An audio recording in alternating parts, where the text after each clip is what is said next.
no matter what. I'm feeling great.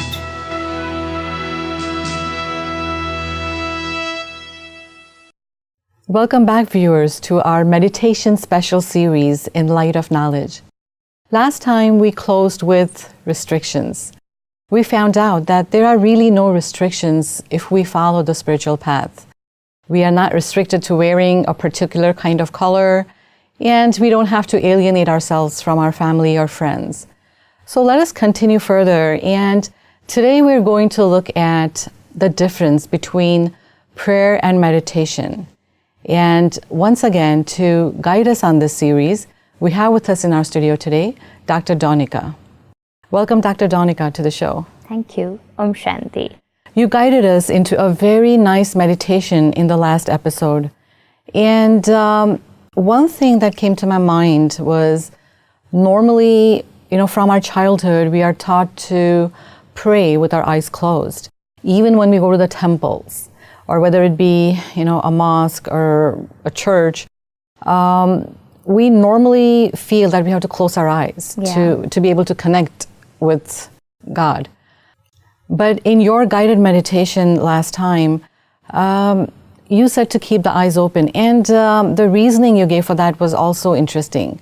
I mean, it was logical. So could you please briefly explain to us, why do we keep our eyes open when we do this easy meditation? Yeah, sure. As you said, you mentioned about the prayer and all. So I would like to go a brief on this. When we do prayers, usually what the background we get, there may be three reasons. I think that it can be one of them can be, you can just find out if any of them is yours. One of the reasons for doing prayers, somewhere or the other, we have made God a demand box or a complaint box. Very interesting. Yeah. We go to the temple, mosque or churches, we have some demands and we think that God will fulfill those demands. Or we have some complaints and we want that complaints to be sorted out. Mm-hmm. The second reason with which we go is hi-hello programming.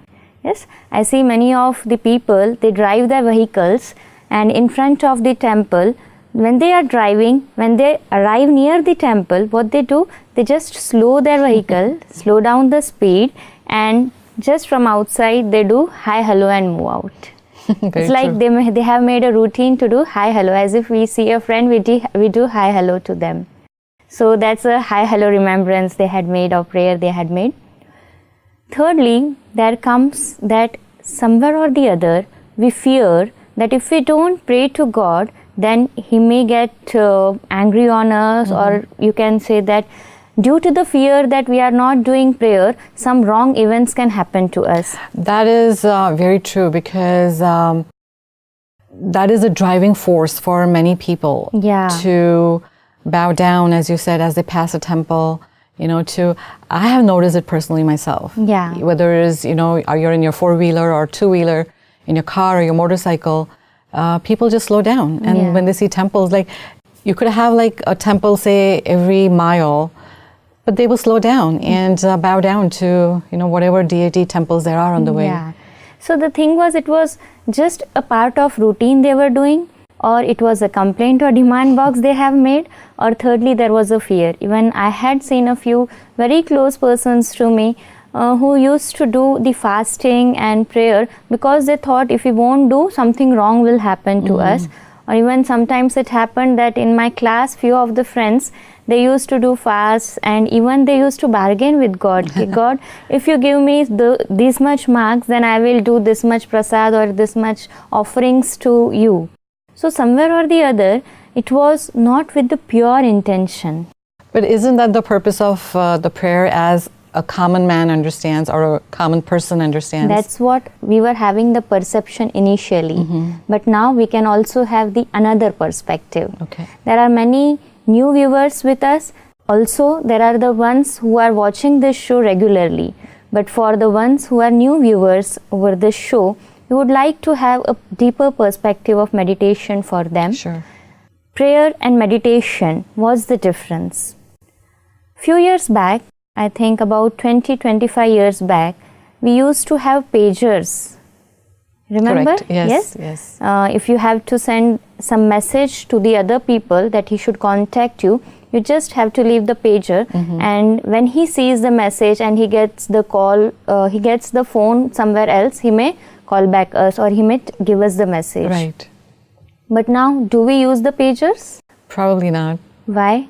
Because now we have the mobiles with us, and that's the updated version, and the pagers have become outdated. Okay, that makes a lot of sense. And the logic behind this is, the pager, it was only a one-way communication, but the mobile, it is now the two-way communication. Oh yeah, that's shedding a lot of light on this issue. Yeah.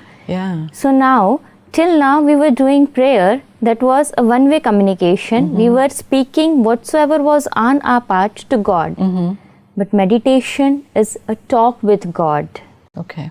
So here we have two steps in meditation which we'll be seeing later. First one is talk with self, and second part is talk with God. Okay. Coming initially, I can give an incidence on it. Once there was a captain of a ship, and that captain of ship, daily his routine was, he used to get up early, he used to meditate by heart to God, and then after that meditation he used to do his work, and he used to let the ship move. Every day the person with him used to observe this, and he used to feel that what's the need of doing this meditation every day. He could have done it when there is need and all. That's right. But he just keep on saying.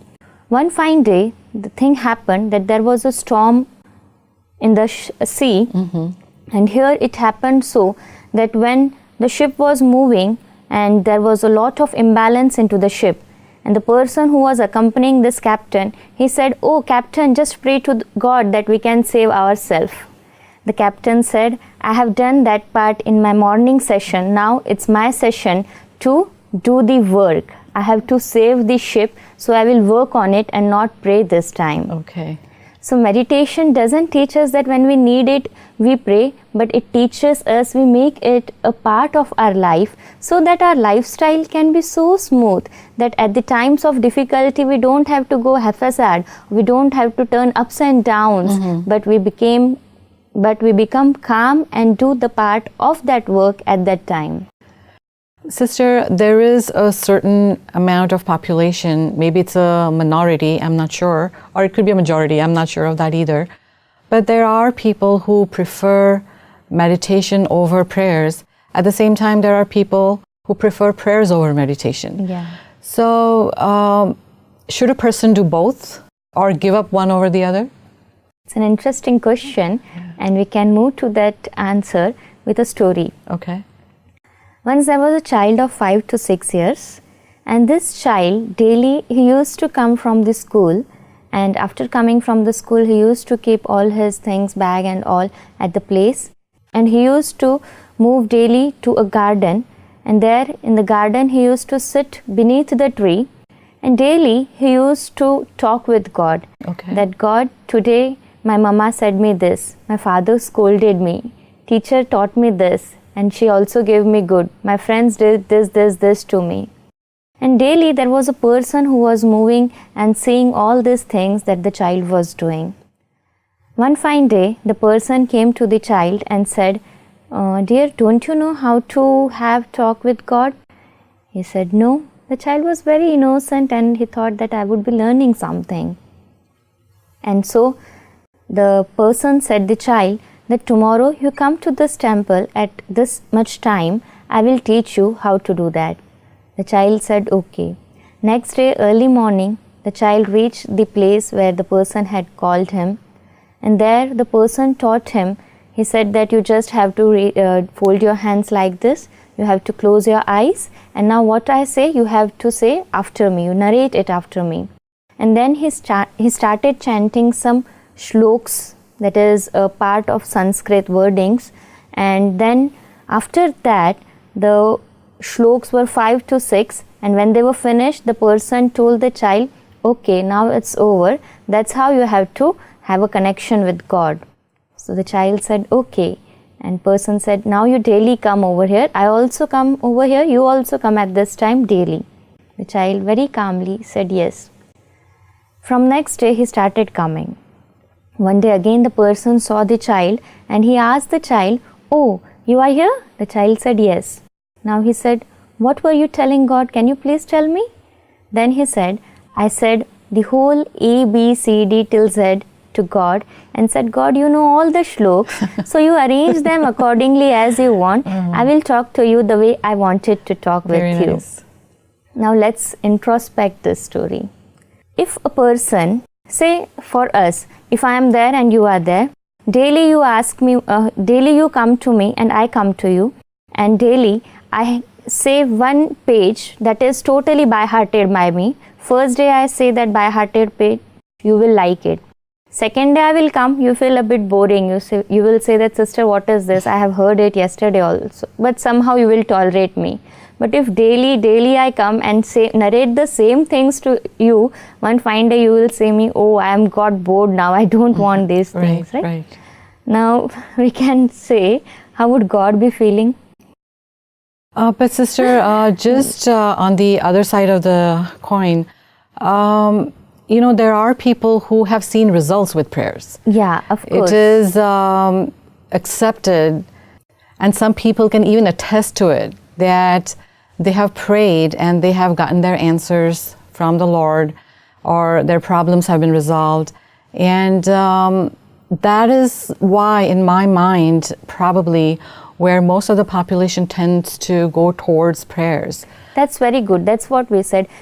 Instead of doing nothing, doing something is good. As the pager was there, some work was done at least. But now the mobiles have come, we prefer mobile because now we have two-way.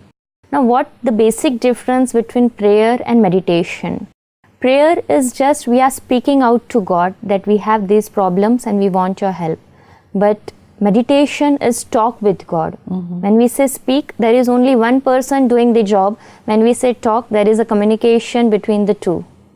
Just like telepathy, you see, sometimes it may happen that you remember some friend or your relative and the phone comes from the opposite side, or they just come to meet you at your home. You say that, oh, I was thinking of you and you are over here. And then we say, sir, telepathic communication. It does happen a lot. Yeah. Yes. In the same way, meditation is nothing but we match my frequency with God. That is a communication where we match my frequency with God, and that communication itself is meditation. That talk which we make is itself a meditation.